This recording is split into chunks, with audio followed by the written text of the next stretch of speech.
Okey.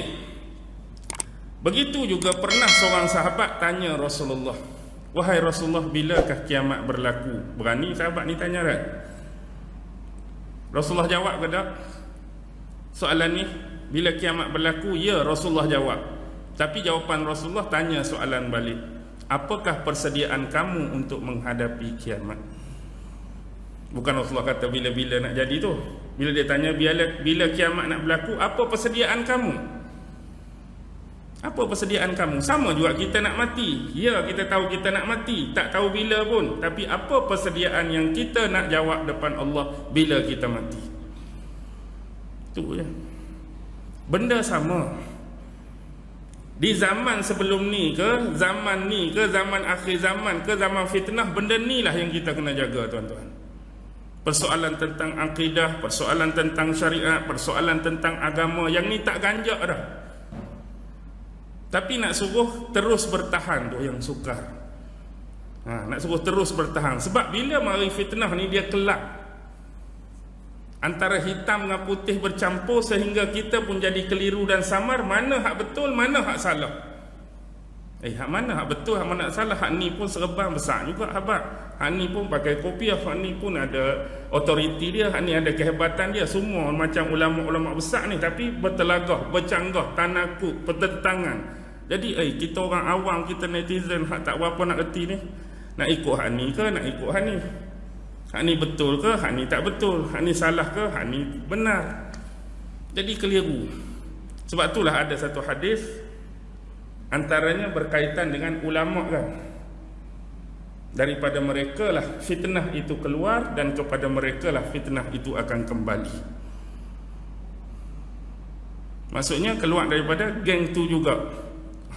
Kenapa ustaz cakap macam tu? Saya ustaz biasa saja, nasib baik saya bukan ulama, tak termasuk konon-kononnya. Memang kita bukan ulama pun. Saya bukan ulama, saya orang biasa aja. Nak habaknya ulama tu Nabi sebut kan 4 benda Nabi sebut.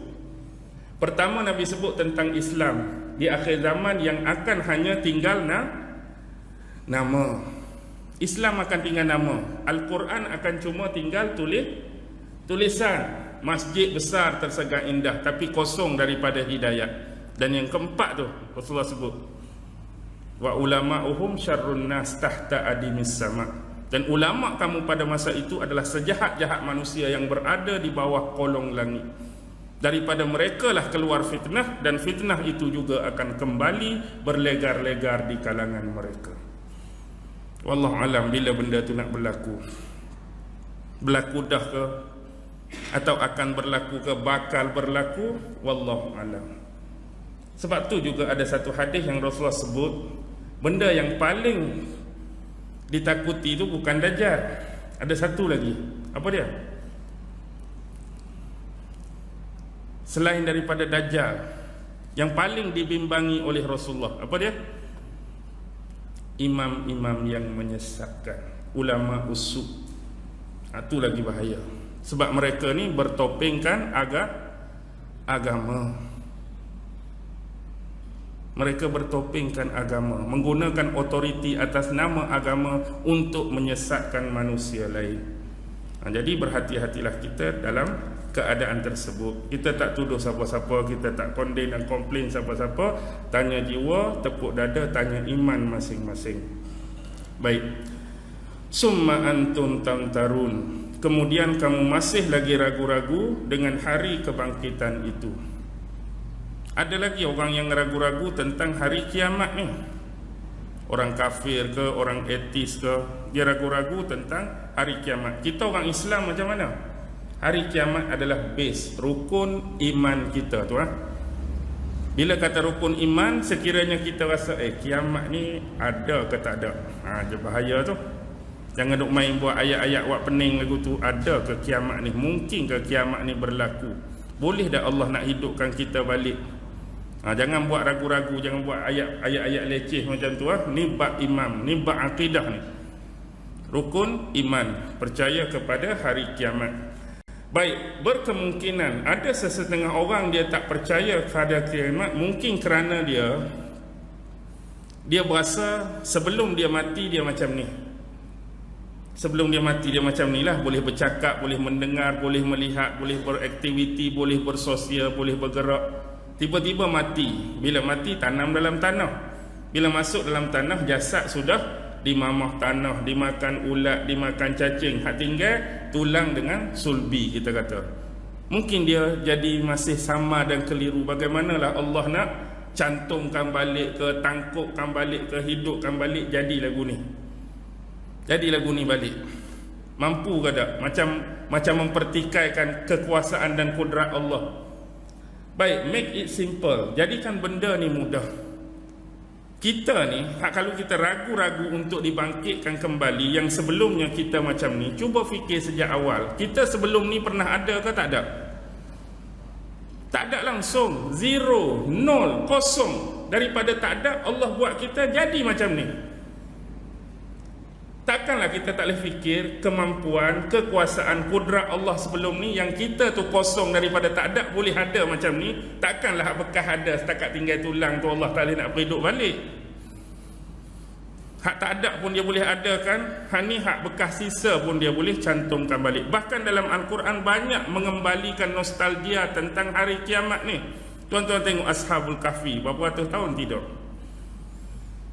Berapa ratus tahun? 309 tahun. Mampu dihidupkan balik. Kisah Nabi Uzai dengan keldai dia dalam Quran kan, 100 tahun dimatikan Allah. Kemudian keldai dia tinggal tulang dah dia bangun. Allah boleh hidupkan balik. Itu adalah peringatan, selingan, sisipan yang Allah letak dalam Quran untuk mengembalikan kita kekuasaan Allah terhadap kebangkitan hari kiamat. Takkan benda tu pun kita nak ragu-ragu lagi, nak fikir-fikir lagi. Tapi itulah yang berlaku kepada sesetengah pegangan dan kepercayaan manusia.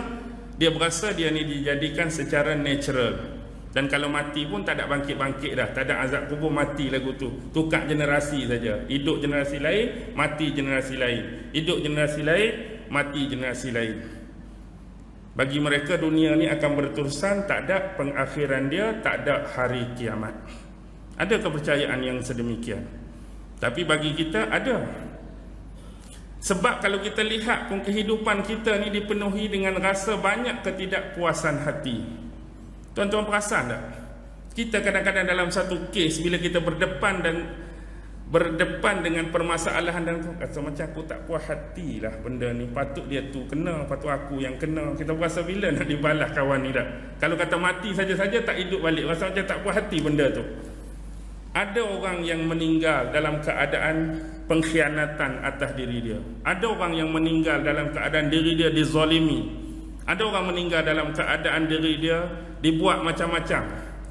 Maksudnya tak ada pembelaan seolah-olah. Kalau tak ada lah balik hari kebangkitan ataupun hari pengadilan semula, seolah-olah mati dia ialah mati yang penuh dengan kezaliman berlaku atas dia, pengkhianatan berlaku atas dia, tak ada keadilan atas dia. Lepas tu orang jahat pun mati lagu tu juga, tak diadili kejahatan dia, tak diadili dia punya kuku besi dia. Tapi besok Allah akan adili. Walaupun kebaikan sebesar zarah, kejahatan sebesar zarah. Mungkin atas dunia kita boleh terlepas. Pasal apa hang boleh terlepas? Sebab aku rasuah hakim tu. Pasal apa hang boleh terlepas? Sebab lawyer tu kawan baik sekolah aku, duk main bola sekali dulu. Aku kecek-kecek sikit, belanja kopi songkok 2-3 kopi songkok 2-3 gelas. Okey, lepas. Pasal sebab apa? Sebab ni ada kabel. Pasal apa ni? Besok di hadapan Allah boleh lagi nak rasuah-rasuah tak? Boleh lagi nak belanja-belanja kopi tak? Tak ada dah.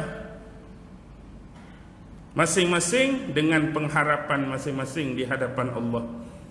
Memang nak cari tempat nak berpaut tu tak ada dah, kecuali orang yang hampir dengan Allah dan orang yang mendapat petunjuk dan syafaat daripada Rasulullah sallallahu alaihi wasallam. Apa dah kita? 9:12 dah. Boleh saya berhenti lah? Saya pun memang tak larat dah ni, tua dah saya ni. Ada saya tengok satu komen tu, dia kata beza sungguh sebab ustaz ni misal dengan janggut putih semua dah. Saya pun sedar dirilah, saya ni makin tua dah. Memang tak larat dah. Dulu standard saya 2 jam 3 jam tu sungguh saya bak. 2 jam 3 jam berdiri, 4 jam tu boleh. Lah ni semayang tuan-tuan tengok semayang pun atas kursi dah. Tak larat dah. Lutut habis gel dah. Habis apa? Orang bahasa doktor apa ni? Habis dia punya saya tak kerti nak sebut apa. Tak betul lah dia sebut tu. Cuma saya nak abang kita boleh sebut gel. Satu lagi kita sebut apa?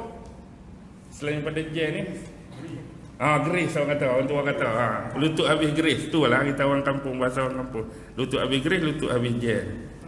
Dia bukan kata tak boleh berdiri. Dia boleh berdiri. Kalau bergerak tak apa sebab dia tak statik. Tapi kalau nak duduk setempat tu, Fatihah tak ada habis, jangan nak rebah. Dia jadi ketak-ketak nak rebah, nak terbalik. Jadi sama-samalah kita mendoakan kepada sahabat-sahabat dan diri kita sendiri agar sentiasa diberikan afiah dan kesihatan oleh Allah Subhanahu wa taala, serta diberikan petunjuk untuk kita memahami nas-nas Al-Quran dan juga sunnah-sunnah Rasulullah sallallahu alaihi wasallam. Yang baik tetap datang daripada Allah, yang lemah, yang kurang, yang sering tersilap dan tersalah tak ada orang lain, itulah diri saya. Wabillahi taufiq wal hidayah. Wassalamualaikum warahmatullahi wabarakatuh.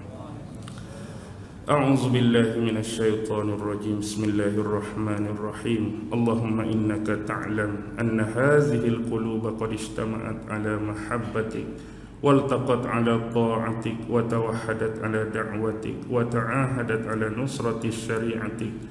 Fawassiqillahumma rabitataha wa adim waddaha wahdiha subulaha wamla'ha binurika allazi la yakhbu washrah suduraha bifaidil imani bik وجميل التوكل عليك وأحييها بمعرفتك وأمتها على الشهادة في سبيلك إنك نعم المولى ونعم النصير وصلى الله على سيدنا محمد وعلى آله وصحبه وسلم والحمد لله رب العالمين. الله أكبر.